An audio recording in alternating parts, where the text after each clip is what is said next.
ये जो बंदा था बेंगलोर में काम करता है ऑफिस का। तो इसका क्या था भाई कि इसका काम ऐसा होता था कि एज अ क्लाइंट ये हर जगह जाके देखता था कि आउटसोर्स करवाते थे हर जगह ऑफिस में काम।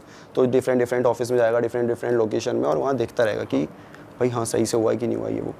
तो अब इसकी लोकेशन आई थी नोएडा, और नोएडा भी कौन सी 141, जो मेरा 143 में था उससे थोड़ी सी आ गई है 141 वहाँ पे। तो भाई उसकी मतलब नोएडा में ही 141 में ही आ गई, ठीक है, कि यहीं उसे आना है।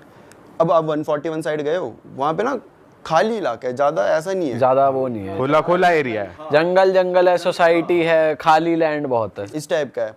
तो भाई वो लैंड करा सुबह बेंगलोर से सीधा, और सीधा आ गया ऑफिस आता है। तो भाई ठीक है, काम वाम करना है, काम वाम कर रहा है, और आगे पीछे लोगों से पूछ रहा है कि यार बता दो, यहीं 2 दिन का उसका स्टे था, बता दो यार कहाँ रुकूँ मैं। तो वो बोल रहे यार देखो नोएडा में तो ऐसा बहुत बड़ा आपको कुछ मिलेगा नहीं, मनाली तो है नहीं कि हर दूसरी इसमें आपको मिल जाए। तो एक बंदा था उसने बताया था कि यहाँ पे हम जाते हुए देखते हैं पास में ही एक है। तो वो ना मतलब बहुत छोटा सा था, ऐसा नहीं बोलूँगा फ्लैट बहुत बड़ा होटल टाइप, ऐसा नहीं था, वो नहीं था 1-2 फ्लोर के ही होते हैं, छोटे छोटे से होते हैं, वैसा था वो कि भाई अब यही है जो आसपास है, बाकी तो फिर आपको 18 सोसाइटी में अपार्टमेंट था या कैसा था? इंडिपेंडेंट हाउस था, 1-2 जैसे ओयो में नहीं करते थे वो होते हैं नॉर्मली जो होते हैं, क्या 1-2 फ्लोर के तो होते हैं ऐसे छोटे से, वैसा था वो। तो भाई वो बोलता है ठीक है भाई ये कर लेता हूँ, और उसने कर दिया वो बुक। और फिर वो वही 8-9 बजे वहाँ से ऑफिस से निकला, बाहर से खाना खा लिया, और 9:30 बज गए थे इस चीज़ में। और अब आता है वो जो जहाँ पे उसने बुकिंग करी होती है, और जब वहाँ आता है ना, उसका मतलब उसे भरोसा नहीं हो रहा होता कि ये क्या चीज़ है भाई, ये यहाँ कोई रहेगा कैसे, क्योंकि रोड में कुछ भी नहीं है, खाली रोड, आगे पीछे 1-2 वही सेम ऐसी बिल्डिंग्स थी, और उनकी भी अजीब सी मतलब लाइट्स बड़ी डिम सी है, और ऐसा लग रहा है मेंटेन ही नहीं किया। तो बड़ा हैरान था कि भाई ये कैसी जगह है, और उससे ज़्यादा हैरान था जो ओनर था कि ये कैसे आ गया यहाँ पे, मतलब यहाँ तो कोई आता ही नहीं है, यहाँ दूर दूर तक तो लोग ही नहीं होते, ये कैसे रहने आ रहा है। दोनों भाई ठीक है, थोड़ी बहुत मतलब बात होती है कि हमने बुकिंग करी है, तो बोलता है आप ऑफलाइन कर लो, ऑनलाइन में आपको बहुत पैसे लग जाएंगे, तो ऑफलाइन ही करके सही हो जाएगा। तो बोलता है ठीक है भाई ऑफलाइन कर लेते हैं, और उसको दे दिया जाता है रूम नंबर 13, फर्स्ट फ्लोर में होता है, और लेफ़्ट साइड में तीसरा रूम।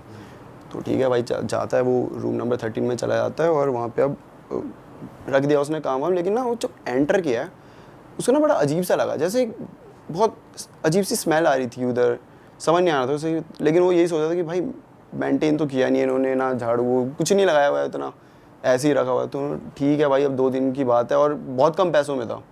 मैंने कहा ठीक है अब कौन, अब भाई 10 बज चुके हैं, अब कहाँ जाऊँ मैं। उसने रखा अपना बैग आराम से, और शर्ट वर्ट उतारी, नॉर्मली फैशन अप होकर नॉर्मल चलेगा कि हाँ ठीक है अब देखी जाएगी जो होगा सोने के लिए। और भाई अब वो सो रहा है, और ना वो स्मेल जो है ना बहुत तेज़ बढ़ती जा रही है। उसे इतनी हो गई कि उसे सांस नहीं लेनी हो रही। वो उठा, उसने क्या हो गया भाई, कोई कहीं से आ रही होगी, कुछ सड़बड़ गया होगा। उसने हर जगह ढूंढ लिया, कुछ भी नहीं था, लेकिन वो स्मेल अभी भी आई जा रही थी। उसने ठीक है छोड़ो कुछ भी है।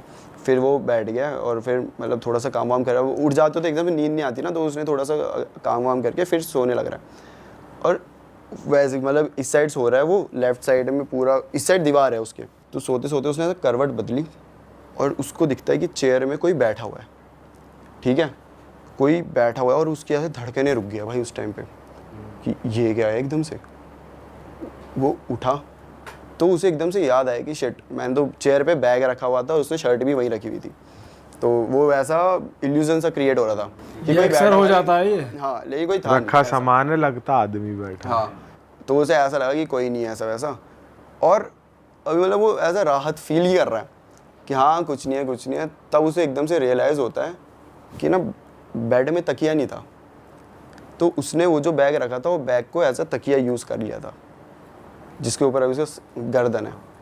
मतलब कि चेयर में कोई तो है, हाँ बैग नहीं है, वो कुछ और चीज़ है। हाँ, तो उसे एकदम हिट करा।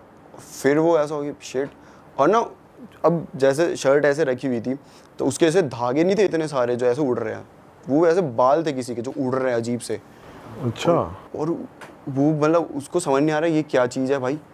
और उससे लाइट ऑन हो नहीं रही कि नहीं। अब क्या होता है ना, इस टाइम पे तुम खुद से ही सोचने लग जाते हो कि नहीं अभी मेरे पास आ जाएगी, ये ऐसी दिख रही होगी, है ना। होता है कभी कभी कि तुम खुद से ही ओवर थिंक कर लेते हो खुद ही कि हिलूंगा तो पकड़ लेगी। हाँ, हिलूंगा तो पकड़ लेगी, अगर मैं लाइट ऑन करी और वो ऐसी दिख रही हो तो क्या होगा मेरा। तो तुम उसी कि छोड़ भाई रहने दे। कि यहीं लेट रहो, आंख बंद कर लो, जैसे तैसे रात बीत जाए। हाँ वो वैसे ही वहीं पे मतलब पड़ा हुआ है और उसे समझ नहीं आ रहा क्या करे, वो बस कैसे तो करे, भगवान जी का नाम लिए जा रहा है। और अब वो जो है ना, वो धीरे धीरे ना ऐसे कुर्सी खिसकने की आवाज़ आ रही है कि कुर्सी थोड़ी थोड़ी आगे हो रही है, पीछे हो रही है, उसे नहीं पता, लेकिन हिल रही है। और कोई ना कुर्सी पे मार रहा है, ऐसे ऐसे नहीं करते, ऐसे ऐसे टाइप में, और ऐसे जैसे मान लो तुमने अंगूठी पहनी हुई है और प्लास्टिक की कुर्सी है, तो उसमें कैसे आवाज़ टक टक टक टक टक टक ऐसे ऐसे करके, और ना सांस लेने की आवाज़ आ रही है बहुत गंदी सी। और इसे समझ नहीं आ रहा भाई क्या चल रहा है, ये क्या चल रहा है करके, ठीक है। अब भाई ये अपने दिमाग में इसने खुद पे ही इतना प्रेशर डाल दिया कि इसे समझ ही नहीं आ रहा है कि मैं अभी उठूं, भागूं या फिर देखूं क्या चीज़ है ये। होपलेस हो गया, होपलेस हो चुका है वो पूरी तरीके से कि फंस गया भाई, आज तो फंस गया। और फिर ना उसे ऐसे कुर्सी के गिरने के बाद धम करके वो कुछ नहीं देखता और ना बैग उठाता है और भागता है सीधा वहाँ से, सीधा अब होटल से बाहर ही आ गया वो, मतलब रुका ही नहीं कहीं, बाहर आके अब नंगा धड़ंगा जैसा था, बाहर आ गया बैग लेके। हाँ, मतलब वो घर के कपड़े पहने हुए थे, नाइट सूट। हाँ वैसा, तो बाहर आ गया। और वो जो रिसेप्शन में उसका ओनर था, ठीक है, वो भी नहीं दिख रहा कहीं, वो चिल्ला रहा है कि कोई नहीं है वहाँ पे। अब ये बाहर आके खड़ा है, अब ना जाए तो जाए कहाँ भाई, पूरा फॉरेस्ट ही है, खाली इलाका। और उसने दिमाग में ऐसा बना दिया कि अब वो ऐसे खड़ा है, राइट भी देखे तो उसे लग रहा है कि यही दिख जाएगी, पीछे देखे तो पीछे ही दिख जाएगी, वो देख भी नहीं रहा कहीं और खड़ा है और समझ नहीं आ रहा क्या करे। पर कैसे तो हिम्मत करके भगवान का नाम लेके वो आगे पीछे चेक करता है, ऊपर देखता है, मतलब पेड़ वेड़ में कहीं कुछ नहीं होता। फिर वो देखता है अपने होटल में, रूम नंबर 13 में, वहाँ उसे एक औरत खड़ी हुई दिखती है। भाई उसका पूरा चेहरा जला हुआ है, पूरा ऐसे खिड़की है उससे ऐसे जला हुआ है, और वो उसे ऐसे देख रही है, मतलब एकदम गुस्से में, और लाल आंखें एकदम, पूरा चेहरा जला हुआ, और वो देख के भागता है वहाँ से। भाई भागते भागते वो सीधे जा रहे हैं क्योंकि आगे पीछे कुछ है ही नहीं, तुम रुकोगे भी कहाँ रुकोगे। आगे आ जाते तो एक 24/7 जैसे ही एक शॉप होती है, 24/7 नहीं होती बट वो ऐसा खुली रहती है, मतलब लेट नाइट। तो भाई सीधा वहाँ चले आता है, वहाँ पे 2 बंदे होते हैं।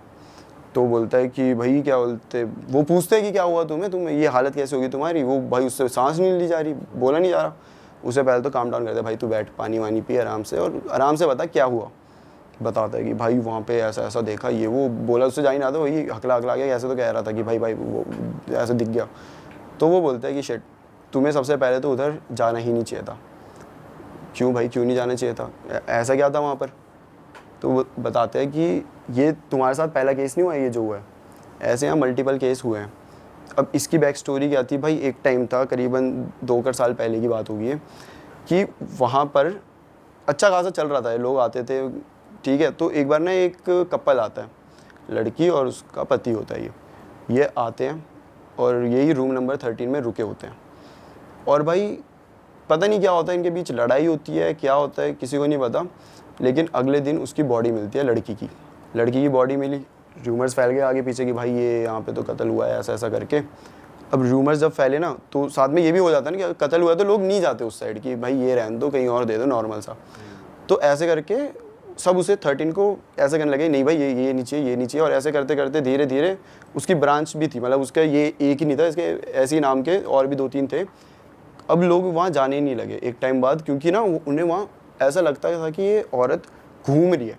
जो हॉल है उसमें आवाज़ें आ रही है किसी के चलने की, ऐसा हो रहा है। कोई 13 में तो रुकते नहीं थे, 12-11 कहीं पे रुकते, उन्हें ऐसे कभी कोई दिख भी जाता था, अचानक से दिख गया, वैसे जैसे उसे रूम नंबर 13 में देखा था वैसे ही। और लोग उसके आसपास भी जा रहे हैं ना, जो उधर रह भी नहीं रहे, उन्हें भी कभी कभी ऐसा महसूस हो जाता था कि हाँ भाई कोई तो है, किसी ने तो हमें आवाज़ लगाई है पीछे से, कुछ ऐसा मतलब वहाँ पे होते रहता। तो वो एक टाइप का हो गया था कि भाई यहाँ नहीं रुकना। और वो जो बंदा था ओनर, इसकी वजह से भाई उसके पैसे तो अब ख़त्म हो, क्योंकि कोई उसके रुक ही नहीं रहा वहाँ पे। अब वो पता क्या करता था, जो भी बंदे उसके वहाँ रुकने आते थे वो उन्हें रूम नंबर 13 में ही भेजता था, सिर्फ ये प्रूव करने के लिए कि वो हॉन्टेड नहीं है। कि भाई मैंने उसे, मान लो कोई एक बंदा आया और वो बोल रहा है भाई मुझे रहना रूम नंबर 13 में, जाओ आप ऑफलाइन ले लो, सस्ता पड़ जाएगा, यही बोल के सब बोलते हैं हाँ ठीक है ऑफलाइन दे दो, हमें क्या, रूम नंबर 13 में जाओ। और मान लो कोई एक दिन भी सर्वाइव कर गया आराम से कि हाँ भाई, तो वो कोई दिक्कत तो बता देगा कि देगा राय नहीं बंदा, कुछ नहीं हुआ। लेकिन इस चक्कर में उसने 3-4 बंदे पागल कर दिए। ऐसा है कि भाई वो बंदे बोलते हैं कि भाई आप फिर भी लकी हो जो सेंसेस में हो, आपसे पहले एक बंदा आया था उसकी तो और बुरी हालत हो गई थी, वो तो मतलब ऐसे रास्ते में ही डोल रहा था यहाँ वहाँ, उसे समझ ही नहीं आ रहा था क्या, उसका दिमाग फंक्शन ही नहीं कर रहा था, ऐसे सीन हो गए थे उसके साथ। और ये केस 1-2 नहीं है तो ऐसा इसके साथ हुआ। फिर तो भाई ये अगले दिन सीधा ऑफिस गया, 2 नाइट के लिए था, पहली रात ये, अगली रात इसने ऑफिस में ही बिताई और मैं नहीं जा रहा कहीं, और फिर सीधा बैंगलोर बोलता। उसके बाद आया ही नहीं, 3-4 साल पहले की बात है, आया ही नहीं। उसके बाद नोएडा वो बोलता मैं नहीं आ रहा भाई। भाई नोएडा में ये सब भी हो रहा है, ये नहीं पता था भाई, इतने सालों से रह रहे हैं हम यहाँ पे, ये नहीं पता था ऐसा हो रहा है। मेरे को तो लगता है पहाड़ों से ज़्यादा दिल्ली नोएडा इनमें होता है, क्योंकि वो हर चीज़ शमशान घाट पे ही बनी है। बोलते हैं मेरी बिल्डिंग जहाँ भी मैं रह रहा हूँ वो भी यही बोलते थे कि पहले यहाँ शमशान घाट हुआ करता था, हर जगह ऐसे ही बोलते रहते हैं।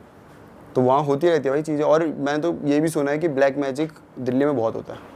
अच्छा। दिल्ली एनसीआर में बहुत किया जाता है। हाँ भाई वो यही थाली वाली पड़ी हुई, कभी हांडी में, कभी किसी में। वो तो वैसे अक्सर हर जगह हर इलाके की बात है। ऐसे होली दिवाली पे मोस्टली काफ़ी जगह होता है ये बहुत कि थालियाँ या कलश वगैरह पड़े होते हैं चौराहे पे। हाँ भाई यार ये तो बड़ी स्कैरी थी यार।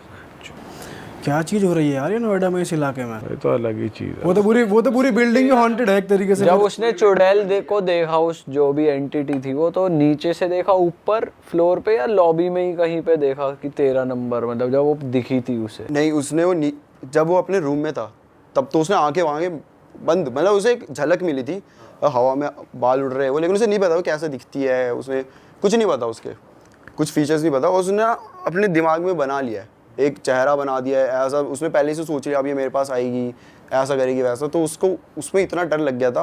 और फिर जब वो कुर्सी खिसकने की वो सब हुआ, ये वो तो भाग गया सीधा नीचे से, मतलब वो अब रोड पे है। तब उसने रूम नंबर 13 पे देखा था, वहाँ उसे दिखी थी वो रूम नंबर 30 से ऐसे खिड़की से ऐसे दिखती। वो अच्छा हुआ पीछे नहीं आई उसके। और जला हुआ मुंह जो था वो पति ने जला के ही मारा होगा उसका। भाई हाँ ये हो सकता है भाई, पूरा ऐसे जला हुआ उसका चेहरा था भाई स्कैरी यार, आंखें एकदम ऐसे लाल सी अजीब सी। भाई ये अलग सीन है कि आप नीचे खड़े और ऊपर देख रहे हो तो कोई आपको घूर रहा है। अरे वाह, आपने ये वीडियो यहाँ तक देख ली भाई, तुमने हमारी मेहनत सफल कर दिया। तुम ही लोग हो असली रियल हिट।